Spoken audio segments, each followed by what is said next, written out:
운전을 하다 보면 느끼는 건데요. 도로에 모든 배달 오토바이들이 참 많은 것 같아요. 옛날에는 뭐 기껏해야 중국집, 치킨집 이 정도만 배달해 먹었는데 요즘은 세상에 변해서 그런지 배달이 안 되는 게 없잖아요. 예. 요즘에는요 하다못해 3,000원짜리 커피를 먹는데도 3,500원 배달료를 내고 그러니까 이 커피 한 잔을 합치면은 6,500원이 되는 거예요. 뭐 이렇다고. 뭐 그걸 잘한다 못한다 뭐 얘기하려는 건 아니고요. 그냥 그만큼 사람들이 배달을 많이 시켜 먹는다. 뭐 그런 말씀 드리려고 합니다. 그렇다 보니 이 배달 오토바이가 도로에 많아진 것 같아요. 문제는요. 배달 오토바이들 사고를 심심치 않게 본다는 겁니다. 전에도 팔단지 앞에서요. 여기 팔단지 앞에서 배달 오토바이가 차랑 부딪히는 사고를 제가 봤어요. 퇴근하고 집에 이제 가고 있는데 이거 나오더라고요. 신호가 안 바뀌었는데요. 오토바이가 빨리 가려고 좌회전을 튀어나가다가 그걸 못 보고 그냥 출발하는 차를 부딪혔어요. 그 오토바이 운전사가 못 일어나더라고요. 그 젊은 애들 앞으로 뻗어 일어날 텐데 문이 못 일어나더라고요. 지나가면서 봤는데 많이 다친 거 아닌가 싶어서 마음이 안 좋더라고요. 그분들이 신호도 어겨가면서 왜 그렇게 빨리 달릴까요? 많은 이유가 있겠지만 무엇보다도 이거 빨리 가야 돼요. 배달을 빨리 가야 하기 때문이죠. 음식이 늦으면 가게 평점이 안 좋게 매겨진대요. 그러면 사람들이 이거 평점 안 좋은데 시키겠어요? 그래서 사장님들이 빨리 하라고 재촉을 한다는 거예요. 사실 우리나라가 세계에서 일을 제일 빨리 하는 걸로 유명하잖아요. 그래서 뭐 건설도 그렇고 뭐도 그렇고 아무튼 전 세계에서 배를 만드는 것도 그렇고요. 뭐 도로를 만들거나 건설하는 것도 그렇고 기한 내에 마치는 건 우리나라밖에 없대요. 다른 나라들은 다 몇 년 몇 개월 동안 하겠습니다 하면 다 그거 넘기는데 우리나라는 그 내에 하는 거 오히려 그보다 빨리 하는 거 아니 이거는 뭐 유명하잖아요. 오죽하면 세계 사람들이 안녕하세요는 몰라도요. 빨리빨리는 안 정도예요. 이 빨리빨리 문화가 지독하게 가난했던 우리나라를 선진국으로 만들어준 1등국입니다. 그건 우리가 부인할 수 없어요. 근데 빨리빨리 하다 보면 아무래도 어떻죠? 네, 세밀하게 하는 거는 부족해요. 그래서 막 상품백화점도 무너지고 성수대교도 무너지고 예전에 우리가 막 그랬잖아요. 여러분 음식에 조미료를 왜 넣죠? 네, 맛있어서라기보다는 쉽고 간단하고 경제적이고 빠르게 맛을 낼 수 있기 때문에 그렇다는 거예요. 음식을 빨리 내보내야 되잖아요. 주문받아는 한 20분씩 걸려보세요. 사람들이 이상 막 우겨지고 뭐 언제 오냐고 아마 그 배달하려는 그 서빙하려는 그 직원도요 뒤통수가 따가워서 못 있을 거예요. 우리나라로 웬만하면 5분 안에 나와요. 뭐든지 그만은 안 해요. 음식을 빨리 내보내야 되는데 이거 몇 시간씩 끓이고 우리고 언제 그걸 해요. 그럴 때 다시 한국자 딱 집어넣으면 그냥 맛이 끝내지잖아요. 금방. 그러니 이거 다시다를 쓸 수밖에 없다는 거예요. 그런데 이렇게 만들어진 음식은 맛이 없는 건 아니에요. 그리고 뭐 그게 뭐 건강에 안 좋고 이상한 건 아닌데 근데 아무래도 깊고 묵직하고 좀 그런 맛이 덜한 것 같아요. 그래서 음식을 자부하는 식당들 보면 어떻습니까? 직접 재료를 끓이고 우리지 우리는 절대 조미료 안 쓴다고 하고 한국은 굉장히 많이 하잖아요. 이렇게 빨리빨리보다 본질을 살리는 게 중요하다 보니까 이제 우리나라는요 배달은 조금 그런데 아직 다른 거에서는 이제 시간이 좀 걸리더라도 빨리빨리보다는 세밀하게 또 본질을 찾는데 이거 정확하게 하는 이 일 문화가 정착된 것 같습니다. 근데 오늘 본문이 바로 이렇게 빨리빨리 해서 겉으로 보여지는 결과물을 만들기보다는 내면에 본질에 충실한 것을 가르쳐주고 있습니다. 여러분 오늘 본문 성경을 보시면은요 26장에 우리가 봤는데 26하고 그 위에 보면 뭐라고 혹시 써있죠? 성막. 네, 성막이라고 저도 써있어요. 성막이라고 아마 써있을 거예요. 그래 오늘 본문은 그 성막에 대한 말씀입니다. 한번 잠깐 보여주시겠어요? 네. 다음. 네. 저건 성막 그림이죠. 여러분 성막이 왜 성막이죠? 네, 지난번에 제가 말씀드렸는데 여기 보시면 이게 이제 지난 시간에 우리 했죠? 요 물두멍이라는 손 씻는 큰 대야가 있고 요 앞에 번제단이라고 제물을 불로 태워서 하나님께 연기를 드리는 제단이 있고요. 요 뒤에 이 물두멍을 중심으로 이 뒤에는 이제 이런 집이 있어요. 근데 지붕이 뭘로 되어 있어요? 네, 천막으로 되어 있어요. 그래서 거룩한 막이다 그래서 성막 그렇게 말씀을 드리는 겁니다. 저렇게 천으로 이제 그 천으로 만들어졌다가 저게 이제 수백 년 저렇게 쓰이다가 솔로몬 때에 와서 솔로몬이 벽돌로 번듯한 건물을 세워요. 그래서 이제 성막이 아니라 그것부터 성전이다 이렇게 이름을 부릅니다. 솔로몬이 성전을 만들기 전까지 되게 수백 년 동안 천막으로 씌워놓고요. 저 성막 안에서 하나님께 제사를 드리고 있었습니다. 한 번 더 잠깐 보여주시겠어요? 네. 저 성막 중에서도 요 위에 이 진짜 이 막 덮개 부분을 조금 자세하게 확대해서 설명해 드리는 그림입니다. 오늘 읽을 출애굽기 26장은 특히 저 성막을 어떻게 만들어야 되느냐 하는 것을 가르쳐 주시는 말씀이에요. 먼저 벽을 만들래요. 저 밑에 바닥은 흙입니다. 바닥은 흙이에요. 그리고 이제 다른 거 뭐냐면 이 옆에 사이드에 있는 벽입니다. 벽은 뭘로 만들었느냐? 이스라엘 백성들이 광야 생활을 할 때 한 가지 일이 있었죠. 뭐냐면 하나님께서 짐 싸 그러면 짐을 싸는 거예요. 이동 그러면은 낮에는 불은 기둥, 밤에는 불 기둥을 따라서 이동을 하는 겁니다. 그러니 저 성막도 따라지고 이동을 따라가야 되잖아요. 그렇기 때문에 성막을요 접었다 폈다 할 수 있어야 돼요. 그래서 벽도 조립식으로 만들었어요. 접었다 폈다 할 수 있게 만듭니다. 그래서 15절부터 30절까지 보시면 벽을 만드는 방법에 대해서 설명하고 있는데요. 여기 이쪽이 남쪽이고 이쪽이 북쪽이거든요. 이 앞으로 이제 동쪽이고 여기가 서쪽이에요. 이 남쪽과 북쪽은 각각 널판지 20개를 옆으로 붙여서요 벽을 만들어요. 옆으로 20개를 딱 끼고 거기다 이제 가운데 다리 그 버티대를 하나 딱 대가지고 흔들리지 않게 고정을 시키는 거예요. 또 이 뒤에 여기는 안 보이는 뒤쪽에 서쪽 벽이에요. 여기에는 이 남쪽과 북쪽은 널판지를 20개를 붙였고 이 서쪽에는 6개를 붙이래요. 그러니까 길고 짧게 나오겠죠. 6개를 똑같이 붙여서 벽을 만듭니다. 동쪽이에요. 여기가 동쪽이에요. 이 동쪽은 이제 성막이 입구인데 보시면 이 입구에 문이 있나요? 여기에 문은 없어요. 그냥 기둥을 세우고 보시는 것처럼 천으로 이렇게 내렸습니다. 천으로 가렸어요. 저걸 휘장이라고 부르고요. 36절 보시면 입구는 저 휘장으로 문을 해라. 그런 내용의 말씀을 하시고 있어요. 저렇게 사방 벽을 세웠으니까 바닥은 그냥 흙바닥이고 사방 벽을 세웠으니까 뭘 해야 돼요? 위를 덮어야 돼요. 그렇죠. 위를 씌워야 돼요. 그래서 이게 그 다음 얘기가 지붕입니다. 근데 지붕은 보시는 것처럼 이렇게 천으로 덮여 있어요.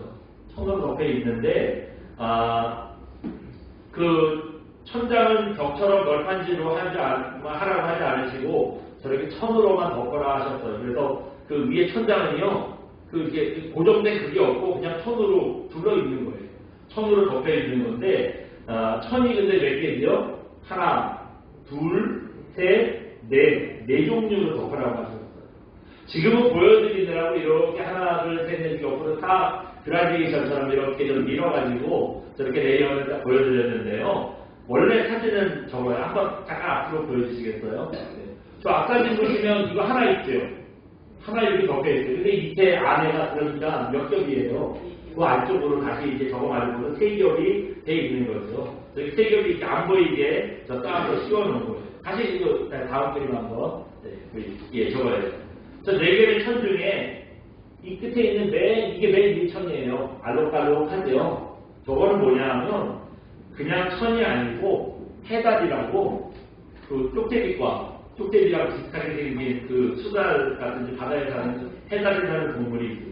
그 해달의 가죽이래요. 가죽을 이어서 저거 만든 거예요. 그 다음에 이제 그 앞에는 뭐죠? 빨간색 천이 덮여 있죠. 빨간색 천이 저게 뭘까 싶은데 순양의 가죽입니다. 근데 순양의 가죽인데 빨간색으로 염색을 하는 거예요. 뭐 의미는 있어요. 근데 오늘은 저걸 설명드리려는 건 아니고요. 저 순양의 가죽인데 빨간색으로 염색을 한 순양의 가죽입니다. 그리고 이제 그 앞에 하얀 거 있죠. 이거 뭐냐 하면 염소 털로 짠 천이래요. 가죽은 아니고 진짜 염소 털로 짠 천이라는 거예요. 맨 마지막에 제일 안쪽에 있는 천입니다. 이거예요. 제일 안쪽에 있는 천이에요. 저거는 뭐냐면 무늬도 있죠. 그리고 색깔도 알록달록하고요. 뭐 무늬도 있고 색깔도 알록달록하고 되게 화려해요. 저렇게 생긴 천으로 지붕을 씌워라. 앞쪽 지붕을 씌워라 말씀을 하셨죠. 근데 그 얘기가 오늘 1절부터 14절까지 얘기입니다. 그런데 오늘은 저 4개의 천 중에서 이 하나, 둘, 셋, 넷, 4개의 천 중에서 제일 안쪽에 있는 요거에 대해서 좀 말씀을 드려보려고 합니다. 우리 1절 한번 읽어볼까요? 1절 봅니다. 시작. 너는 성막을 만드는데 하늘의 고운 질실과 청백달의 홍색실로 그 중앙에 열 가지 문장을 만들지니. 아멘. 예, 어떻게 잘 만들어야겠어요. 그냥 천이 아니라 어떤 실을 쓰래요? 청색, 자색, 홍색, 알록달록한 걸로 천을 짜야 된다고. 또 여기 보면은 뭐라 그랬냐면 그 자색, 홍색 실로 뭘 정교하게 써놨다고요? 그룹은 뭐냐면 사람들 모여있는 게 그룹이 아니라 천사 이름이에요. 천사들 중에 그룹이라는 이름의 천사가 있어요. 다른 말로는 케르필 뭐라고 그러면 그런 어쨌든 뭐 라틴어로는 그렇게 얘기하는데 이제 그룹이라는 천사인데 그 그룹의 천사 모양을 수놓은 거예요. 아마 정확히는 모르겠는데 이게 아마 그런 거 아니겠어요? 이게 뭐 그룹 천사의 모양을 수놓은 거 아니겠어요? 그룹 천사는 날개가 6개가 있어요. 다른 곳에 보시면 그래서 머리 쪽에 2개가 있고 등에 2개가 있고 발에 2개가 있어서 이렇게 머리 쪽에 있는 날개는 얼굴을 가리고 발 쪽에 있는 그 날개는 발을 가리고 이제 등에 있는 날개 2개로 이제 대롱대롱 날아다니는 거예요. 그런데 그룹 천사는 뭘 하는 임무가 있냐면 하나님을 찬양하는 겁니다. 우리 금요일날 그 금요기대 시간에 살펴봤던 부분인데 이사야 6장에 보시면 그 이사야가 성전에 갔을 때 환상 중에 하나님의 보좌를 보는 장면이 나와요. 근데 그때 이제 그룹 천사들이 하나님의 보좌 옆에서 그 날개 2개 달려다니면서 거룩하다 거룩하다 여호와는 거룩하다 하나님을 막 찬양하는 장면을 보게 됩니다. 그 그룹 천사가 바로 저기에 수놓여져 있는 그 천사의 모양이에요. 아무튼 자 그렇게 그 이어지는 말씀을 보면은 이거를 이제 길이는 12.6m, 넓이는 1.8m 요 크기로 천을 짜가지고 5꼭지 서로 연결을 하세요. 그게 바로 저 천이라는 거예요. 방금 말씀드린 맨 위에 있는 저 해달 가죽, 그 다음에 순양 가죽, 그 다음에 염소털로 짠 천, 그리고 맨 밑에 있는 청색, 자색, 홍색 실로 짜고 그룹의 문양까지 넣어서 짠 천, 이 4개 중에서 여러분들 4개 중에서 뭐가 제일 화려해 보일까요? 흰색이요? 노력을 들이거나 막 무늬를 넣거나 색을 입히거나 요 맨 밑에 있는 천이 제일 화려하지 않겠어요? 다른 건 그냥 빨간색, 저거는 그냥 가죽의 모양, 이건 하얀색, 얘는 청색, 자색, 홍색. 그러니까 색이 천이 실이 잘 화려하잖아요. 그리고 그냥 화려하기만 한 게 아니에요. 천자는 기계가 옛날에 있는 것도 아니잖아요. 핸드메이드예요. 손으로 일일이 다 해야 돼요. 또 그냥 천을 엮어서 따는 것도 쉽진 않은데 저기다가 한번 생전 보지도 못한 그룹의 그 천사의 모양을 또 하나님께서 가르쳐 주시는 대로 모양을 뜨는 거예요. 그 모양을 만들어서 짜는 거예요. 일일이 전부 다 손으로 짜는 겁니다. 실로 짜고 청색, 자색, 홍색, 칼라풀해야 되고 또 천사 무늬도 집어넣고 위에 있는 이 다른 천들보다 이 시간과 노력과 또 비용이요 엄청난 겁니다. 여러분이 이렇게 공을 들였으면 저렇게 공을 들여서 만들었으면 어떻게 해야 되죠? 밖에서 좀 잘 보여야 되잖아요.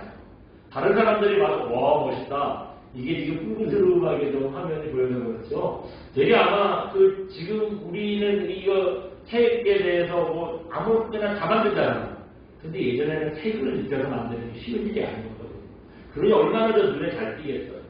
그러니 저렇게 공을 들여서 만들었으면 밖에서 잘 보여야 돼요.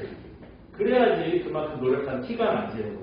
여러분, 우리가 티 내는 거 얼마나 좋아해요. 네? 요즘 헬스는 한 티를 은근히 내고 싶잖아요. 근데 저거를 가리라는 거예요. 저렇게 제일 화려하고 섬세하게 만들어 놓고 다른 걸로 다 덮어버렸어요. 그것도 대충 덮은 것도 아니에요. 손끝 하나 안 보이게 2번, 3번, 4번, 4겹이나 꽁꽁 쌌어요. 완전히 덮었습니다. 저렇게 덮어버릴 것 같으면 대충 만들지, 또 공을 들여놓고 하나님께서는 그렇게 열심히 만들었으니까 이제 덮어. 왜 그렇게 하셨을까요? 예. 거기에는 이런 하나님의 속뜻이 있는 겁니다. 한번 보여주시겠어요? 같이 한번 읽어봅니다. 겉으로 보여지는 것보다 내면 본질이 중요하다는 것을 가르쳐주기 위해서입니다. 겉으로 보여지는 것보다 여러분 뭐가 중요한데요? 내면이 중요한데요. 본질이 중요한데요. 이거 가르쳐주려고 그러셨다는 거예요. 여러분, 우리가 어떻죠? 중요한 거는요, 다른 사람들한테 막 보여주고 싶고 자랑하고 싶고 안 하잖아요. 네, 혹시나 어떤 분이 알이 이만한 반지를 하나 샀어요. 그럼 어떻죠? 그날은 하루 종일 머리가 아픈 거예요. 아, 머리야. 그래, 반지 좀 보라고. 얼마나, 네? 이거 하루 종일 자랑을 합니까? 근데 여러분, 신앙은 그런 게 아니에요. 신앙은 그런 게 아니에요. 하나님과 나와의 은밀한 관계라는 거예요. 사람들이 알아줄 것도 없고, 누구한테 보여줄 것도 없고, 하나님과 나와 1대1로 만나는, 비밀스럽게 만나는 그런 관계라는 거예요. 우리 내면에 있는 거고요. 이게 사실 신앙의 가장 중요하고 가장 본질이에요. 기도 많이 하고, 성경 달달 외우고, 이거 아무것도 아니다. 그것도 다 쓸데없다. 그렇게 말씀은 못 드리겠어요. 그거 굉장히 중요한 일입니다. 기도 많이 하셔야 되고, 성경 달달 외우셔야 돼요. 근데 그게 중요하기도 하지만, 근데 그런 거 아무리 해봐야 우리 심령이요, 하나님을 간절히 말하지 않으면 그것은 없다는 거예요. 내가 성경 많이 알아봐야 믿음도 없이 성경 많이 아는 사람들은 어떤 줄 아세요? 내가 알고 있는 성경을 가지고 맨날 다른 사람들 정죄. 성경 말씀 어디에 막 이런 말씀이 있는데 저는 하는 짓 보라고. 그 뒤에 말을 안 했으면 좋은데. 네? 늘 자기가 알고 있는 성경 지식 가지고요, 다른 사람 맨날 정죄하는 거예요. 저거를 못하고 쟤는 저걸 못하고 맨날 정죄하는 겁니다. 아르니만 못하죠. 차라리 몰랐으면 다른 사람 정죄하는 죄는 안 줬을 텐데. 예. 이거 아무 소용 없는 거예요. 그래서 마태복음 6장 9절을 보시면 예수님께서 이런 말씀을 하십니다. 한번 보여주시겠어요? 같이 한번 읽어봅니다. 마태복음 6장 6절 말씀. 너는 기도할 때 내 골방에 들어가 문을 닫고 은밀한 중에 계신 내 아버지께 기도하라. 은밀한 중에 보시는 내 아버지께서 바꾸시리라. 아멘. 예. 여기 보시니 기도는 어떻게 하래요? 네, 아무도 보지 않는 골방에 들어갔어야 돼요. 또 우리 성경에 보시면 바리새인은 성전에서 큰 소리로 벌떡 일어나서 나는 막 하나님 뭐 일주일에 뭐 2번씩 금식하고 11조 아주 분명하게 하고 하나님 이렇게 하고 다음 이렇게 하게 하시고 감사드립니다. 내가 막 하는 지자랑의 기도가 아니라 이런 거 했다고 다른 사람 반드시 하는 얘기예요. 근데 정말 진실한 기도는요, 아무도 보지 않는 골방에서 하는 거예요. 근데 그러면 하나님께서 은밀하게 들으실 거예요. 그리고 은밀하게 보시는 하나님께서 응답해 주신다는 거예요. 우리가 응답받으려면요, 사람들한테 다 대놓고 막 앉아가지고 다 알리도록 하는 게 아니라 하나님 앞에 은밀하게 기도하시는 거예요. 그럼 응답해 주신다는 거예요. 우리는 내가 신앙이 얼마나 좋은지 남들에게 내세우고 싶어 하는 거예요. 근데 하나님은 우리가 신앙이 얼마나 좋은지 사람들한테 보이지 않게 하세요. 신앙이 좋은 척 보여지는 게 중요하지 않다는 거죠. 하나님을 찾고 구하는 그 마음이 그 신앙의 본질이 더 중요하다는 거예요. 그래서 사무엘상 16장 7절 보시면 사람은 외모를 보지만 나 여호와는 뭘 보신다고요? 중심을 보신다. 예, 중심을 보신다 그러셨잖아요. 이것도 역시 겉으로 보여지는 외모, 스펙 뭐 이런 것보다 이런 거 보지 않으신다는 거예요. 그 중심이 하나님을 구하고 있는지, 하나님을 간절히 찾고 있는지 이것만 보신다는 거예요. 오늘 본문에서 제일 첫 번째 격을 제일 열심히 화려하게 만들어 놓고도 천으로 신장해가지고 해달해가지고 이거 다 가려놓은 이유가 바로 이것이겠죠. 동네방네 소문낼 거 없다는 거예요. 거기 뭐 조금 천으로 넣여 있는 거 그거 동네방네 소문낼 거 없대요. 하나님만 아시고 하나님만 보시면 된다는 거예요. 여러분 우리가 그래요. 주일 예배, 새벽 예배, 금요일교회 이거 다 나온다고요. 자랑할 거 없어요. 나는 나오는데 너는 안 나오고 게으르게 뭐하냐 이렇게 정죄하실 거 없어요. 안 나오는 게 문제지 이거 나오는 거 성관하면 당연한 거죠. 이거 자랑할 게 없는 거예요. 성경을 몇 독을 했냐, 기도 생활 얼마큼 하냐, 주님의 이름으로 구제를 얼마큼 하냐 이렇게 겉으로 보여주는 거 그걸 하는 게 나쁜 건 아니에요. 근데 그거를 내가 했다고 자랑하고 내세우는 걸 하나님께서는 귀하다고 생각하시지 않는다는 거지. 아무도 보지 않더라도 우리의 마음이 하나님을 향했어요. 제일 하나님 향해서 내 마음이 알록달록해지는 거, 제일 내가 공을 들이는 믿음이 있는지, 또 세밀하게 하나님을 추구하고 있는지 이게 하나님 앞에 보여져야 된다는 거예요. 한번 잠깐 보여주시겠어요? 네. 저 책 이름이 한번 읽어볼까요? 작지만 강력한 디테일의 힘. 왕중추라는 그 사람이 지은 작지만 세밀한 디테일의 힘이라는 책입니다. 뭐 책 벌써 제목만 봐도 아시겠잖아요. 디테일하게 작은 거 사소한 거 이거라도 꼼꼼하게 잘 챙겨라 그런 의미예요. 무슨 일이라든지 세밀하게 꼼꼼하게 해야 된다. 그런 사람이 성공한다. 뭐 그런 내용의 책입니다. 여기 보면은 이런 얘기가 항상 나와요. 뭐냐면 대만의 왕융칭이라는 분이 있답니다. 이 왕융칭이라는 분이 누구냐면 지금은 대만에서 제일 큰 회사가 TSMC라고 반도체 만드는 회사. 그 반도체 부분에서는 세계 1위예요. 삼성전자가 못 따라갈 정도예요.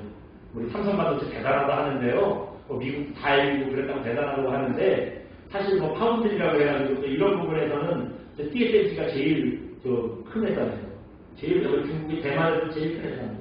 근데 그 전까지 그 왕융칭이라는 분이 세운 대만 플라스틱이라는 회사가 제일 큰 회사였는데 얼마나 크냐? 그 회사 규모가요 세계 50위였대요. 플라스틱으로 별거 다 만드나봐요. 근데 어쨌든 우리나라가 세계에서 50위 안에 드는 대기업이었다는 거예요. 근데 이런 큰 회사를 세웠다고 이 왕융칭이 처음부터 부자고 이랬던 건 아니래요. 가난해야지 거기서 그 진짜 인물이 나오나 봐요. 이분도 너무 가난해가지고요. 그 성공한 사람들의 뻔한 스토리 15살밖에 학교를 못 다녔대요. 그래서 이제 그때 학교 관두고 가난해서 할 수가 없어서 그 딸가게 점원으로 취직을 했답니다. 근데 이분이 야심이 있나 봐요. 15살에 딸가게 점원으로 취직을 했는데 1년 후에 16살에 자기 가게를 차린 거예요. 여러분 생각해보세요. 지금 16살이면 누구야? 준영이가 한 16살쯤 될까요? 네. 그만한 애가 사장님이 된 거예요. 가게를 차려가지고. 장사가 잘 되시면 좋은데 처음에는 사장 나이가 너무 어리고 단골도 없고 가게도 도로변이 아니고 돈 없는 애가 도로변에 가게를 얻을 수 있겠어요. 골목 뒤에 있는 안쪽에 있는 가게가 이게 장사가 안 됐다는 거예요. 근데 얘가 장사꾼인데 사장님인데 안 된다고 손 놓고 있을 수 없잖아요. 쌀자루를 메고 집집마다 다니면서요 쌀을 팔았대요. 어떻게 됐을까요? 그래서 안 됐대요. 안 팔렸대요. 네, 쉽지 않았다는 거지. 신통치 않았대요. 그래서 낙심하지 않고 자기만의 장점을 만들어야겠다 고민을 했대요. 근데 뭘 생각했느냐? 당시에 쌀에는 돌이 많았대요. 아마 저 초등학교 때도 그 쌀 아마 잃어가지고 밥하고 그랬던 것 같은데 이때도 아마 그랬나 봐요. 그래서 밀을 쌀이 돌이 많아서 사람들이 쌀을 그 돌을 골라내면서 밥을 했대요. 그렇다면 어떻게 하면 좋죠? 미리 쌀을 골라가지고 팔면 되잖아요. 집에 동생들이 할 일 없어가지고 앉아있는데 얘들 시켰대요. 야 니들이 쌀을 그럴 줄 몰라봐 해가지고 돌을 골라낸 쌀을 팔았다는 거예요. 이게 아주 대단했습니다. 왕림층의 쌀에는 돌이 없더라 소문이 나서요 대박이 났대요. 그런데 여기서 멈추지 않는 거예요. 한 가지 또 아이디어를 냅니다. 뭐냐면 배달 서비스예요. 당시에 쌀을 배달해주는데 다 그냥 알아서 다 가져갔대요. 근데 이분이 배달을 해줬다는 거예요. 근데 배달을 해주는 게 중요한 게 아니라 머리를 또 알았어요. 뭐냐면 배달을 가면은 젊은 사람들이 있으면 자기가 알아서 갖다 붙는데 노인이나 주부들은 힘이 없어가지고 쌀 좀 쌀뜨게 버주세요 그러는데 그럼 이분이요 그냥 붓는 게 아니라 그 쌀뜨게 남은 쌀 있잖아요. 묵은 쌀 다 건져내고 쌀떡도 한번 깨끗하게 아이랑 바퀴랑 씻었고 그리고 나서 이제 부어줬다는 거예요. 어때요? 서비스 괜찮죠? 사람들이 좋아하지 않을 수가 없지요. 더 중요한 게 있어요. 그래야 이게 부자가 되는 거예요. 뭐냐면 배달을 다니면서요. 이 집에는 얼마 만에 한 번씩 쌀을 시키더라 하는 걸 기록을 하는 거예요. 그래서 그 배달을 시키지 않아도 때가 되면은요. 갖다 주는 거예요.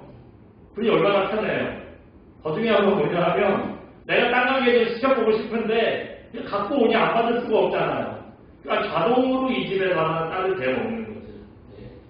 이렇게 참 장사는 이래야 되나 이렇게 해야 되나 이런 디테일 때문에 왕윤친이 세계 최고의 대만 최고의 부자가 됐더라 하는 얘기가 나옵니다. 여러분 세상 일도 이렇게 겉으로 보여지는 것보다 내면의 세밀함이 중요하다면 우리가 하나님을 만나고 하나님을 따르는 일은 얼마나 더 우리의 중심이 하나님 앞에 바로서고 내면의 세밀함이 중요하겠습니까? 교회 와서 하나님 만나는 데는 별로 관심도 없고 오로지 겉으로 보여지는 것만 신경 쓰는 거예요. 예배 때 하나님께서 이 자리에 임하셨는데 이 자리에 임하신 주님은 안 보이는 거예요. 아무개 집사가 오늘 무슨 옷을 입고 왔더라. 저 백새거 같은데 저 어디 거더라. 뭐 이것만 눈에 가시는 거예요. 자기나 말씀을 잘 듣지 누가 말 잘 안 듣더라. 뭐 딴 생각하더라. 이것만 신경 쓰는 겁니다.